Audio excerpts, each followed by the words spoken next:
Doctor साहब, हुकूमत ने सुप्रीम कोर्ट के जजों की तादाद बढ़ाने का फैसला किया और इस हवाले से अगले हफ्ते अहम कानून साजी भी मुतवक्के है।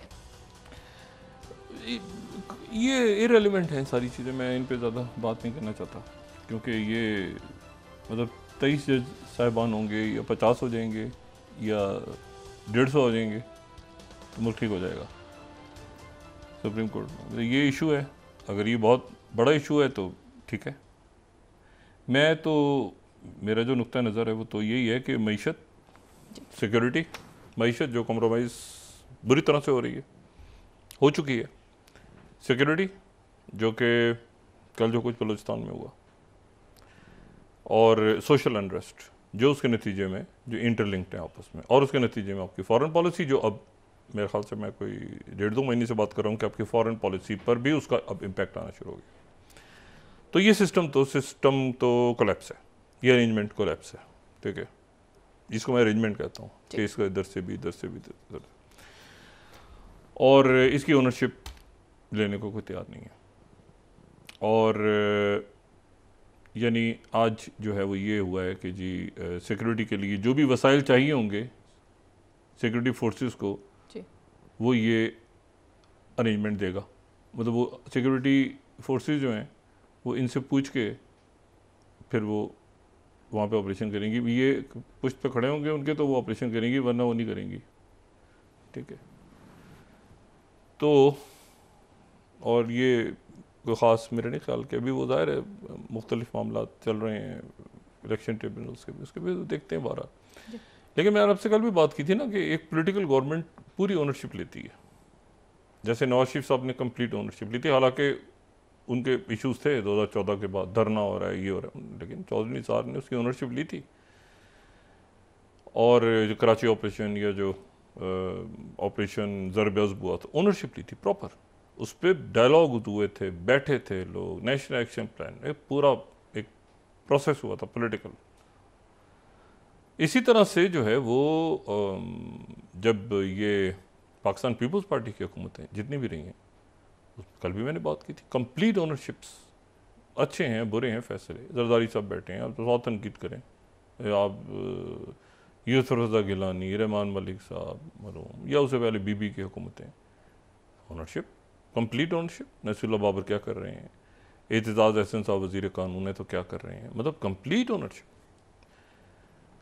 ये जो अरेंजमेंट है इसमें ओनरशिप ही नहीं है, मतलब ओनरशिप है ही नहीं कि आपके से पूछ लें कि गुस्ताखी भी करें कि भाई, ठीक है ना, मतलब आप मतलब बस वो मुख्तलिफ, जैसे हम तज्जियाकार बैठे हैं, इससे हमसे ज़्यादा होशियार तज्जियाकार, मतलब है कि एक तो हमारे कोलीग्स हैं ना मीडिया से, बाकी भी मतलब है कि कोई ऑफिशियल कोई ग्रेट गेम का हिस्सा है तो यूं है तो ऐसे है, तो आप सोचेंगे एक मिनट यार ये काइनेटिक है तो नॉन काइनेटिक है, मतलब भाई आम लोग जो है वो यहाँ पे आप देखें, मुल्क की सूरत हाल देखें।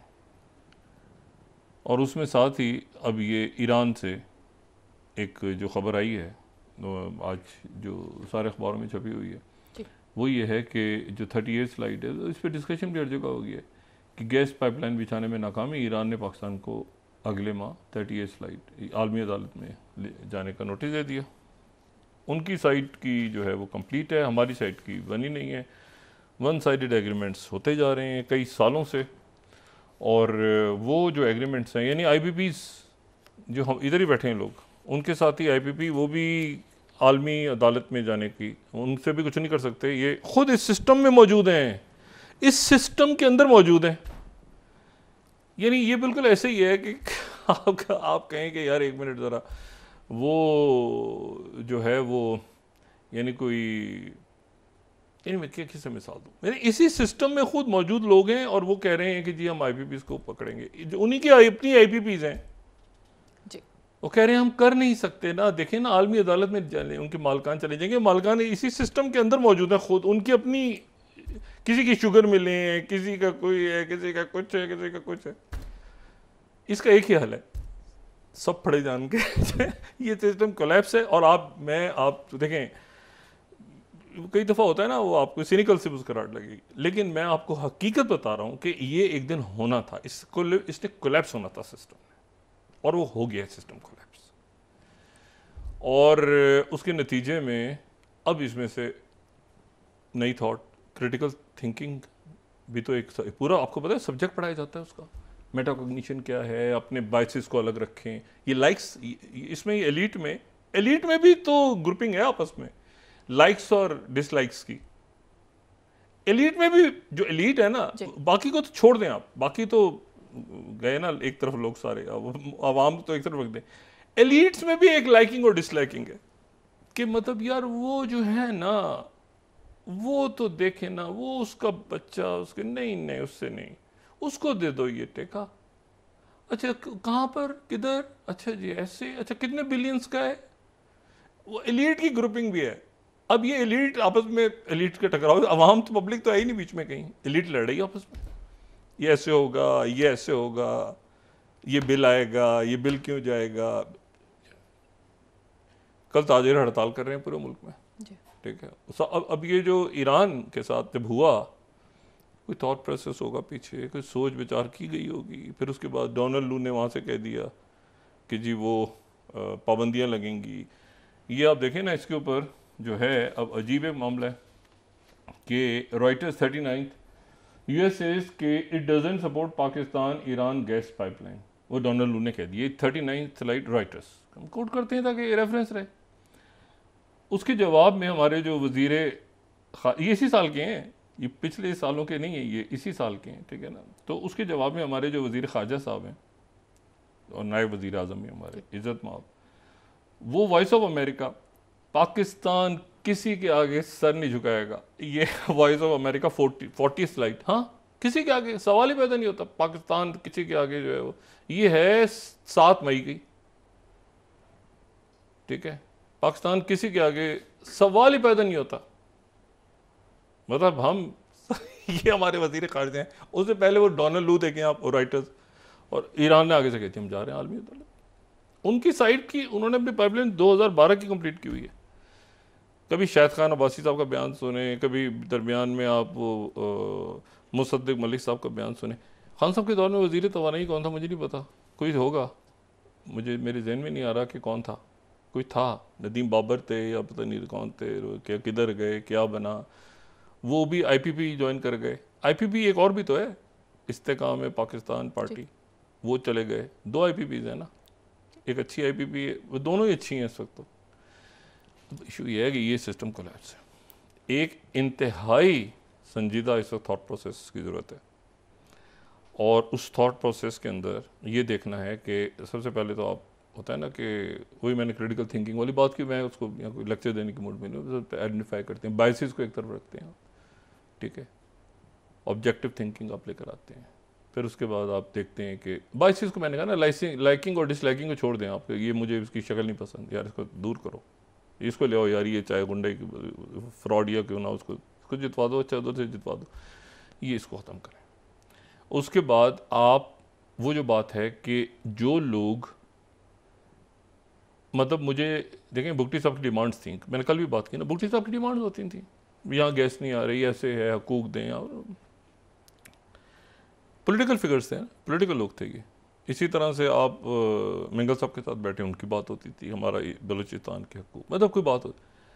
अब सवाल यह है कि यहाँ तो हकूक की बात नहीं, यहाँ तो उन्होंने गोली मार, यहाँ तो उन्होंने शहीद कर दिया, यहाँ तो वो बसों से उतार के शहीद कर रहे हैं। तो वो जो है वो उस सिक्योरिटी फोर्स को शहीद कर रहे हैं।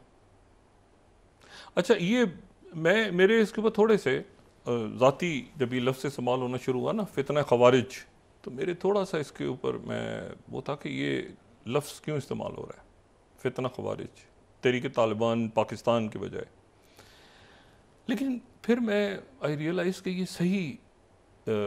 सही लफ्ज़ इस्तेमाल हो रहा है, क्योंकि एक तासुर ये, क्योंकि आपके पड़ोस में तालिबान की हुकूमत है, इन्होंने अपने नाम के साथ लगाया हुआ है तालिबान।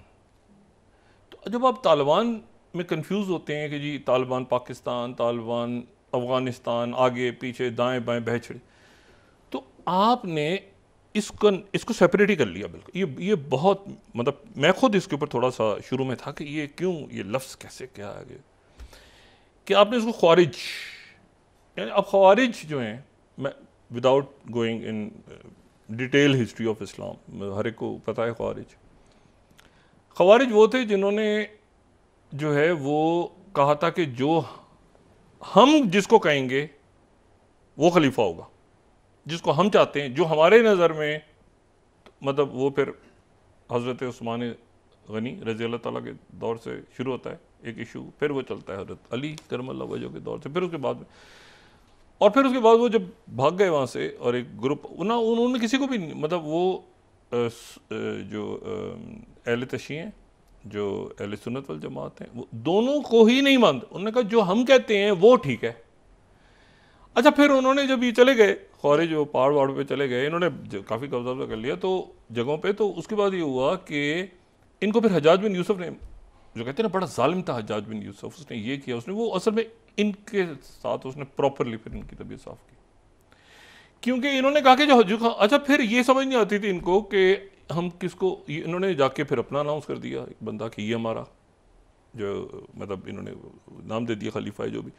फिर थोड़े दिन बाद उनको एहसास होता था कि ये भी ठीक नहीं है, फिर उसको हटा के दूसरा अनाउंस कर देते, फिर उसको हटा के तीसरा अनाउंस कर देते। वो कहते हैं जो हम कहते हैं मतलब एक अपनी डिफाइड है।